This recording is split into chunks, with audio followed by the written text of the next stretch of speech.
Kan memang dah tersesat masuk lah kan. Memang purpose-nya Malaysia. Kenapa? Malaysia negara Islam, Malaysia tak bunuh kita, kita boleh banyak pinak, kita itu, kita ini. Yang paling penting sebab apa? Bila lelaki tu umur 18, 19 tahun, gatal nak cakap. Malaya, big foot.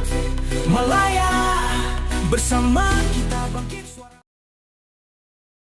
Isu lambakan pelarian dan pemalsuan dokumen yang dibincangkan ini bukan lagi sekadar isu kemanusiaan domestik, tetapi telah bertukar menjadi ancaman kedaulatan negara yang sangat kritikal. Kebimbangan yang disuarakan dalam podcast tersebut mendedahkan kelonggaran sistematik yang amat dikesali. Di dalam video ini ada 3 fokus utama: ulasan terhadap hujah beliau, ketegasan sempadan dan dasar no entry, sikap berlemut Malaysia berbanding jiran Asia lain seperti Thailand dan Indonesia telah menjadikan negara ini sebagai destinasi akhir, final destination utama pelarian, langkah mengetatkan gawalan sempadan maritim secara total dan melaksanakan dasar tanpa kompromi adalah satu keperluan mendesak. Sempadan negara tidak boleh dibiarkan menjadi pintu usung yang bebas dimasuki atas dasar ihsan semata-mata. Sementara keselamatan domestik dipertaruhkan. Kedua, pembersihan sindiket dalaman dan penguatkuasaan kad UNHCR. Pendedahan mengenai kewujudan sindiket kad UNHCR palsu dan tangan gaib yang melindungi aktiviti ini mencerminkan adanya lohong rasuah dan pengkhianatan domestik. Isu pelarian tidak akan selesai selagi ada dalang tempatan atau pihak berkuasa yang mengaut keuntungan mudah. Siasatan telus dan tindakan tegas tanpa perlindungan politik seperti isu mengarahkan cuti belajar bagi meningkat kesihatan mesti dilaksanakan serta merta. Letupan demografi dan ancaman hak jangka panjang, kecenderungan pembentukan koloni, perkahwinan bawah umur tanpa pendaftaran sah, serta kadar kelahiran yang tidak terkawal adalah strategi geososial yang merisaukan. Apabila populasi komuniti asing ini berkembang pesat, mereka akan mula menuntut hak-hak sivil dan ekonomi yang sepatutnya menjadi hak mutlak warga negara. Malaysia tidak boleh membiarkan kelonggaran undang-undang sedia ada membiarkan negara dalam negara. Kesimpulannya, kerajaan perlu bertindak berani. Diplomasi ASEAN yang tidak berfungsi dalam isu ini perlu ditegur secara lantang dan penguatkuasaan undang-undang domestik serta merta wajib diperkasakan demi memelihara ketenteraman awam dan hak generasi pada masa depan Malaysia.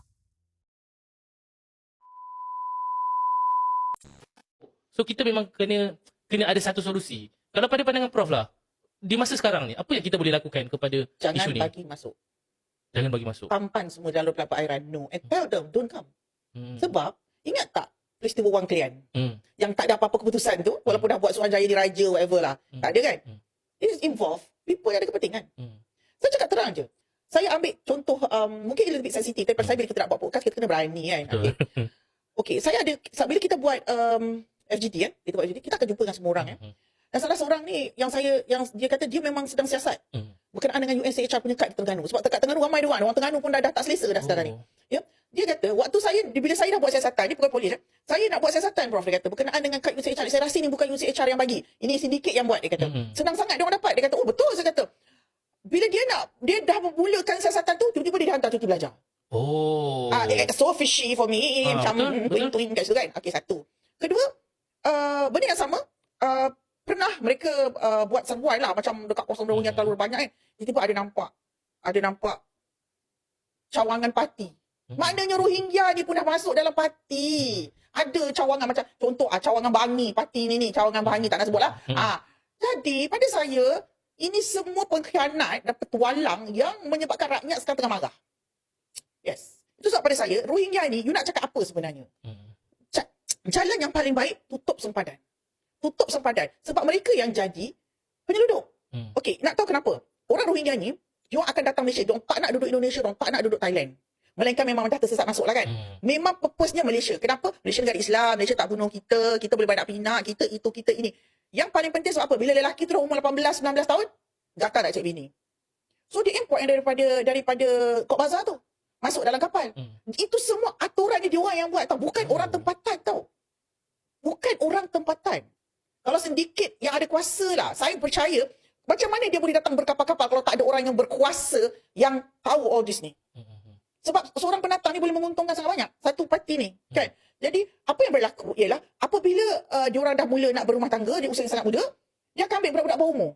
Asal dah reach puberty, okey, 14 15 tahun bawa kahwin dekat sini. Dia bukan kahwin ikut cara agama Islam kita. Dia tak ada siapa yang patau. Lepas tu pandai-pandai dia keluarkan kad kahwin dia. Siapa yang bagi? Itu tak, punyalah teruk kita punya penguasaan sampai kita tak boleh nak pantau diorang ni macam mana. Okey, that's one thing. Kemudian bila dah jadi macam tu, diorang akan beranak tanpa henti. Kita boleh BFGT, kita jumpa NGO semua. Ada NGO yang cakap dengan saya, memang diorang cakap purposely diorang nak beranak.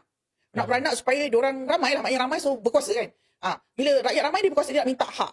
Itu yang kita sebenarnya Malaysia ni, saya cakap terus terang, kita baik. Rakyat Malaysia ni tak kira lah siapa pun baik. Baik sangat. Tak apalah, masuklah. Malaysia ni kalau tengok antara 11 negara ASEAN, yang paling loose pintu dia. Yang orang kata, masuklah perompak ke, siapa masuk. Masuk, tak apa, kita okey. Negara lain, you don't ever. Don't. Singapura memang tidak lah kan. Memang tidak lah. Dia ada tembak dia jauh kapal tu. Indonesia pun sekarang very strict. Thailand lagi lah. Thailand lagi bagus. Dia nampak kapal Rohingya tu macam dah nak mati menaik darat. Dia bagi air, dia bagi makanan. Pergi Malaysia. Dia bagi minyak. Pergi. Biasa itu cerita biasa untuk mereka di lapangan macam saya. Tak payah kejut-kejut lah. Tak payah kata ASEAN country. ASEAN country tidak berfungsi. ASEAN country kalau boleh semua pergi Malaysia. Pergi, dia kata. Itu sebab sekarang Thailand dia nampak baik. Sebab dia dah mengecikkan orang ni. Dia halau dia pergi ke Malaysia. So di bulan lepas, nampaklah baik. So dia dudukkan dia orang ni di satu kawasan. Jadi nampaklah macam Thailand. Orang nampak Thailand very good. Thailand provide this, provide that. No. Thailand halau dia pergi ke Malaysia. Jadi itu sebab saya bila orang tanya, adakah negara ASEAN membantu Malaysia? Tidak sama sekali. Malaysia terpaksa hadap benda ni seorang-seorang. Dan kita hadap sebab atas kebodohan sendiri. Segala noda desa kuasa buka mata.